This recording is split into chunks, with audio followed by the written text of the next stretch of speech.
وہ بھی کیا زمانہ تھا، کیا دن تھے کہ جب اللہ کے عاشق، اللہ کے چاہنے والے، اللہ کی محبت میں گم رہنے والے کبھی اس طرف کبھی اس طرف جا بجا نظر آتے تھے۔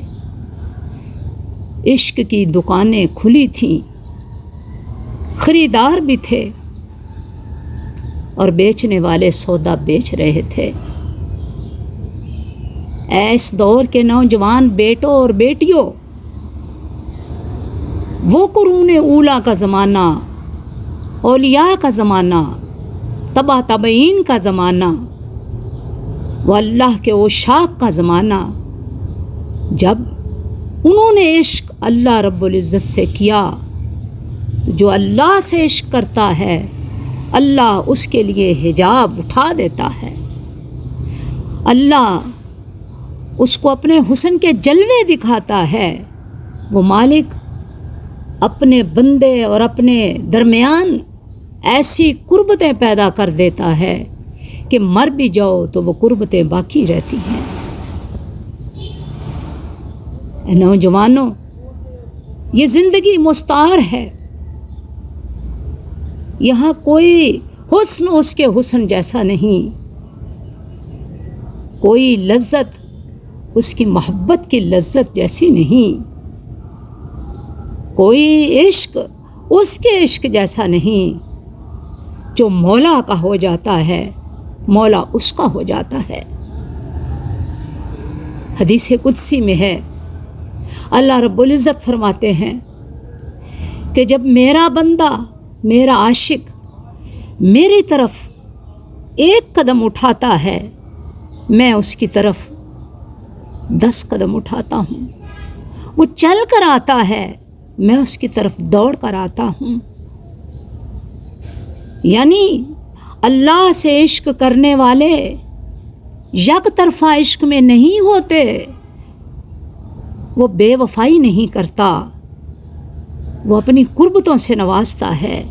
اے بندے، اے عاشق زار، اگر تو اس مالک کی طرف، اس کریم کی طرف ایک قدم اٹھائے، وہ مالک تیری طرف دوڑ کر آتا ہے، تو اس کی وفا کے دامن کو اپنا لے تو وہ تجھ سے بے وفائی نہیں کرتا۔ یہ دنیا دار، یہ دنیا کے حریص اور کمینے، یہ تو وفا کو توڑ دیتے ہیں، عہد و پیمان توڑ دیتے ہیں اور تنہا چھوڑ دیتے ہیں، لیکن وہ مالک کائنات، وہ رب العزت جب اپنا بناتا ہے تو کبھی چھوڑتا نہیں ہے۔ اللہ اکبر۔ ایک ولی اللہ تھے، انہیں حج کے سفر میں ایک جوان ملا، آپ نے پوچھا کدھر جا رہے ہو؟ کہنے لگا جدھر سے آیا تھا۔ کہنے لگے کوئی زیادہ سفر ساتھ ہے؟ کہنے لگا میرا زیادہ سفر بھی وہی ہے، اور وہ میرے سفر کے سامان کو مجھ سے بہتر جانتا ہے۔ انہوں نے پوچھا کدھر سے آئے ہو؟ کہنے لگا ادھر سے ہی آیا تھا، جا بھی ادھر رہا ہوں، زیادہ سفر اسی کے پاس ہے۔ وہ کہتے ہیں جب ہم خانہ کعبہ کے سامنے پہنچے تو لبیک اللہم لبیک کی صدائیں آ رہی تھیں، اور نوجوان چپ، حیران اور شستدر بیٹھا ہے۔ میں نے کہا تم بھی کہو لبیک۔ کہنے لگا مجھے ڈر لگتا ہے، خوف آتا ہے کہ اگر میں نے لبیک کہا اور سامنے سے آواز آئی لا لبیک ولا سعدیک، یعنی نہ تیری لبیک ہے اور نہ ہم تیری طرف تکتے ہیں، تو میرا کیا بنے گا؟ وہ کہتے ہیں اسی دوران وہ نوجوان گم ہو گیا۔ منا کے دن میدان منا میں ملا اور یہ دعا مانگ رہا تھا، اے مالک، لوگ تیری بارگاہ میں قربانیاں پیش کر رہے ہیں، تو ان کی قبول کرتا ہے، میرے پاس تو اپنی جان کے سوا کچھ بھی نہیں، اسے قبول کر۔ تو ایک چیخ ماری تو ہم نے دیکھا کہ اس کی روح قفس عنصری سے پرواز کر چکی تھی۔ قفص عنصری سے پرواز کر چکی تھی۔ چند دن بعد وہ خواب میں نظر آیا تو پوچھا، اے نوجوان، تیرے ساتھ کیا معاملہ ہوا؟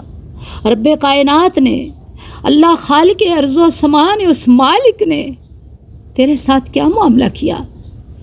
وہ کہتا ہے کہ بالکل میدان بدر کے شہیدوں کا معاملہ کیا۔ اس نے کہا، وہ تم میدان بدر کے شہید تھے، تمہیں یہ کیسے رتبہ ملا؟ کہنے لگا، وہ کافروں کی تلوار سے شہید ہوئے، یعنی کافروں نے مارا، اور میں خالق جبار کی تلوار سے شہید ہوا، بس میرا معاملہ ایسا ہی ہوا۔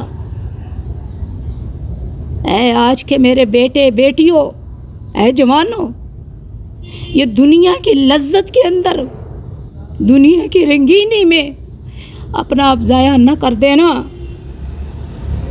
یہ رنگینی، یہ لذت مٹ جانے والی ہے، تباہ ہونے والی ہے، ختم ہونے والی ہے، لیکن اس مالک کی محبت، اس مالک کا عشق باقی رہے گا، اور وہ تمہیں جب خود باقی ہے تمہیں بھی باقی بنا دے گا۔